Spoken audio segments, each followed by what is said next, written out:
nje kukubwira muntu w'Imana uyu munsi ngo komera. Abakwise amazina, abagutumye urutoki, abaguciriye imanza bagiye guhindura imvugo. Haleluya. Theogene niwe yaririmbye aravuga ngo ko Imana yagikoreye ibitangaza ngo abantu bagende bavuga ko ngo bagusengeye. Haleluya. N'uwahora gucira urubanza, n'uwaguciriye amateka, n'uwakwararaje, n'uwagize bya bindi byose, azogaruka kubwire ngo naragusengeye. Haleluya. Azogaruka gushingira intare.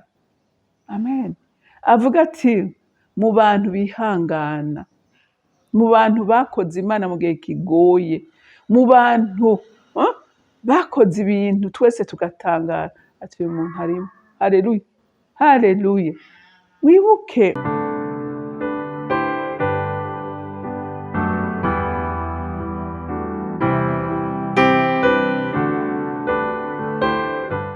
bakunzi ba CANAAN TV, ndanezerewe kandi gusubira guhura namwe ngo tuganire ijambo ry'Imana.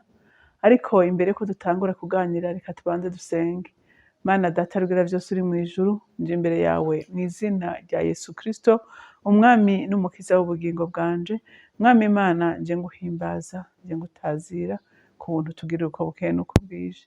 Uri Imana yatuzigamiye mu itiro, uri Imana yatuviye amahoro, uri Imana idutegurira ibyiza, uri Imana yavuze ubwayo ko tanari muzokwigera Mwami Imana udutererana, ariko kuzobana natwe gushika ku mpera y'isi. N'ubu ndagushimiye muvyeyi mwiza kuri kumwe natwe, kuko ndabizi neza nta kintu na kimwe umwana w'umuntu yo kwishoboza atari kumwe nawe. Kandi Mwami Imana, nkagushimira ko iminsi yose abagukunda n'abagukorera bagukoranira n'umwete n'ishaka, ubahora hagufi kandi uhora ubagwanira intambara, kandi Mwami Imana uhora ubahindurira amateka. N'ubu ndizera ntakekeranya mukunzi mwiza ko bariko baragukorera n'ishaka n'umwete, bagiye kubona ibitangazo bakorera.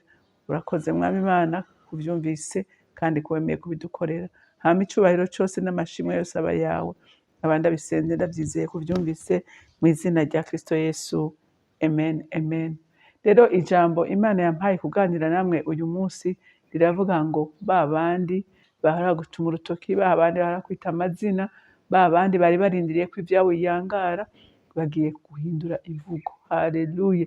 Bagiye guhindura imvugo. Babonye iki? Babonye ibikorwa bitangaje vy'Imana ikorera abana bayo.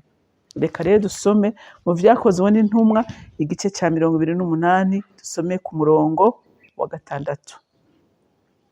Haravuga ngo babandi bareka ko avyimba canke ko agwa bukumbi, ariko bamara umwanya munini babireretse, babonye ataco abaye, barahindura bati n'Imana. Paulo niwe twaganiriye ku munsi w'ejo. Aba bantu bo muri iki kizinga ca Merita bamaze kubona iyo nzoka imuriye, baratangara bavuga ati amakuba baboneye mu kiyaga, none Imana ije kumwicira ngaha? Ati ituma imwicira hehe? Ituma imwicira muri kirya kiyaga, ariko ntimuze kumwicira ngaha. Ati ivyo arivyo vyose uyu muntu ati n'umwicanyi. Ati nta kuntu na kumwe yoguma ahura n'ibyago bikurikirana gutya, ari umuntu asanzwe, atari umuntu w'inkozi y'ikibi, atari umuntu w'umwicanyi. Hanyuma rero ngo bararindira, ngo barabura, babona ntaco abaye. Mwumvise? Bahinduye imvugo. Baravuga ati vy'ukuri uyu muntu ntasanzwe, ati ahubwo uyu muntu ni Imana, si umuntu asanzwe. Haleluya. Kubera iki? Kubera bari bazi ubumara buri muri iyi nzoka. Bari bazi ko ari inzoka iteye ubwoba, uwiriye ntiyamara akanya, ariko babona ntaco abaye, barahindura imvugo. Haleluya. Haleluya. Nje kukubwira muntu w'Imana uyu munsi ngo komera. Abakwise amazina, abagutumye urutoki, abaguciriye imanza, bagiye guhindura imvugo. Haleluya. Theogene niwe yaririmbye aravuga ngo ko Imana yagikoreye ibitangaza ngo abantu bagende bavuga ko ngo bagusengeye. Haleluya. N'uwahora gucira urubanza, n'uwaguciriye amateka, n'uwakwararaje, n'uwagize bya bindi byose, azogaruka kubwire ngo naragusengeye. Haleluya. Azogaruka gushingira intare. Amen. Avuga ati mu bantu bihangana, mu bantu bakoze Imana mu gihe kigoye, mu bantu bakoze ibintu twese tugatangara, ati uyu muntu arimo. Haleluya. Haleluya. Wibuke Yobu. Yobu ni igishinga ntahe kivuga. Yobu amaze guhura n'ibyago, abana biwe bagapfa, ibitungwa byiwe bigahera, amagara akamuvako, abagenzi be baraje. Basangira abagenzi banezerwa hamwe, abagenzi bamwubaha, baraza ngo baricara ngaho, baramwitegereza ngo bamara indwi yose batavuga, bariko baraba ubuzima Yobu arimwo. Yabaye umukene nyakuja, Yobu yabaye atagira epfo na ruguru, ngo umubiri wiwe wahindutse inyama, ngo intoke ntizashobora kwiyagaza, icyo yakora n'igiki, ngo yakoresha urujo. Ariko ari umukozi w'Imana, ari umuntu ijuru rishingira intahe. Wibuke ko n'Imana yabagiye Satani ngo wabonye umugororotsi wanje Yobu. Urumva? Ariko Satani aravuga ati yoreka kugukunda gute, yoreka kukubaha gute, wamugiriye neza. Haleluya. Ibi byose bantu b'Imana, we wari ucitse intege, wari wihebuye, ubona uvuga uti jewe naho ariko ndakorera Imana nta kamaro, umviriza, karahari. Iki ni igishinga ntahe. Yobu yagumye agira iki? Yagumye yizera Imana. Yagumye yizera Imana. Ariko mu nyuma abamutwenze baramubwiye ngo wewe atoya uri umunyabyaha. Ati nta kuntu na kumwe wohura n'ibi byago bikurikirana gutyo. Ati no. Ati suzume, uri umunyabyaha, hari ikintu wakoze, ntibikunda ko wohura n'intambara zingana gutyo. Oye, uri umuntu asanzwe, atacaha wakoze. Yo barishira ku muntu ati jewe n'ukuri nta cyaha. Ndetse n'abana biwe Yobu yabatangira ibimaze, kubera gutinya icyaha. Yobu yatinya icyaha, ariko Satani agira iki? Aramusaba. Haleluya. Igihe cy'Imana kigeze, cy'Imana kigeze, ngo Imana ibategeka bose kugaruka kuri we. Yobu ibyo yatakaje byose arabihabwa. Kubera iki? Kubera kwihangana. Haleluya. Kubera kwihangana, kubera kumenya uwo ari we. Haleluya. Niyo bararirimba, iyo baranezerwa. Abana ngo yahawe abana beza gusumba abambere. Amatungo yiwe ngo yahawe inshuro 2. Haleluya. Yahawe inshuro 2. Kubera iki? Kubera kwihanganira mu mubabaro, kwihanganira mu rugendo. Haleluya. Rero urugendo nukuri uzohura n'ibiguca intege, uzohura n'abakunaniza, ariko impera n'imperuka uzoririmba. Hama nabo bagira iki? Nabo baze batangazwe n'ivy'Imana igukoreye. Amen. Ngo aba bantu baravuga ati uyu muntu si umuntu asanzwe.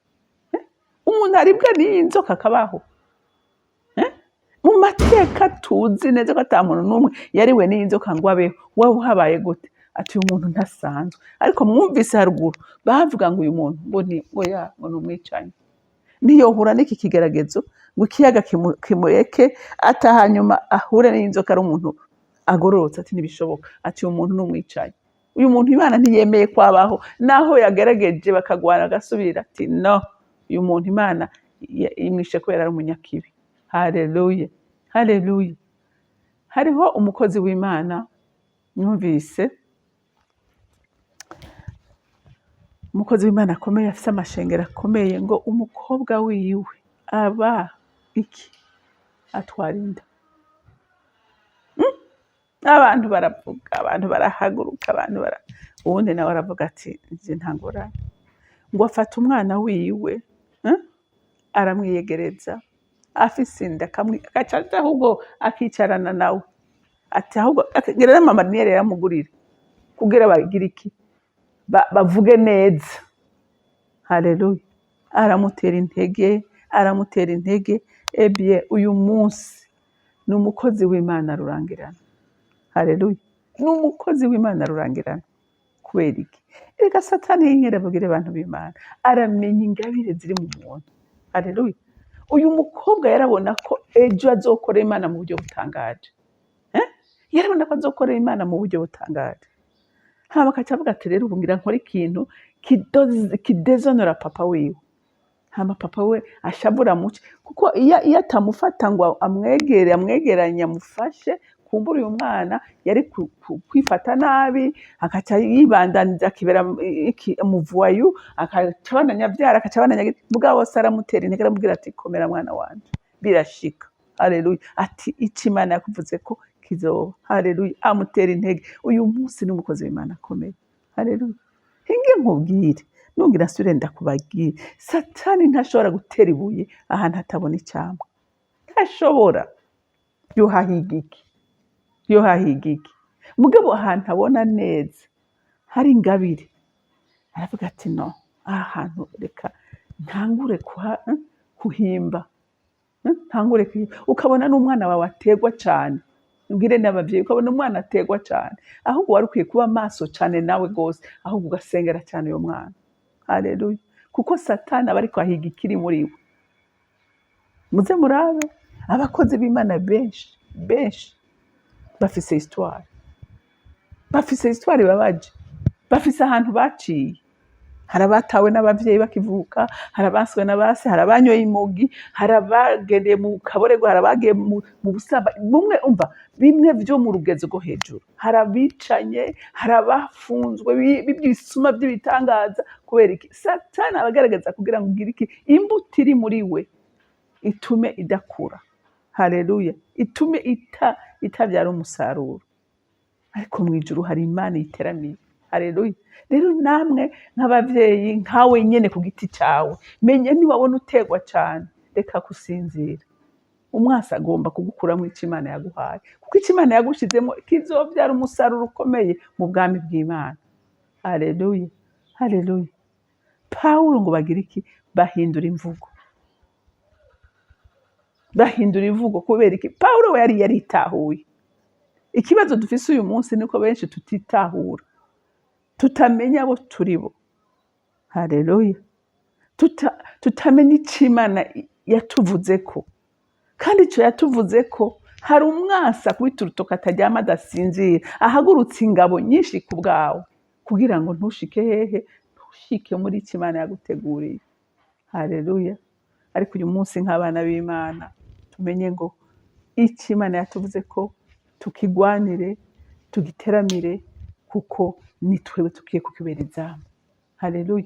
Umwasi ari ku ruhande rwacu, ntasinzira, ntahunyiza, mpaka agutuje. Ariko nawe umuhakanire, umuvuge ngo ndi maso. Haleluya. Haleluya. Uvuge ngo ndi maso, ndazi ico Imana yamvuzeko, ndazi isezerano riri ku buzima bwanje, Imana nayo ntizobura kutabishitsa. Haleluya. Kandi ejo abagutumye urutoki, abagututse, abakwise amazina, ejo bazogaruka baguhezagire. Haleluya. Twarabonye ko Yobu bagarutse abo nyene nibo bamuhezagiye, nibo bamuzaniye inka, nibo bamuzaniye indogo, nibo bamuzaniye ngo incuro ziba izo zibiri. Rero Imana yo mwijuru ibampera umugisha. Mana Data rugira vyose uri mwijuru, ndagushima Mwami Imana kandi ndakuninahaza, kuko uri Imana iteramiye ingabire waduhaye, uraziteramiye kugira ngo zivyare umusaruro, kuko ico wahaye umuntu wese Mwami ni kugira ngo cagure ubwami bwawe.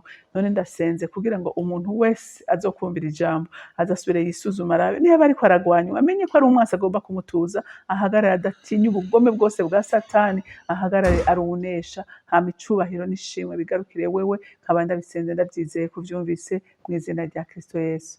Amen, amen. Mwarahezagiwe, mugira umunsi mwiza.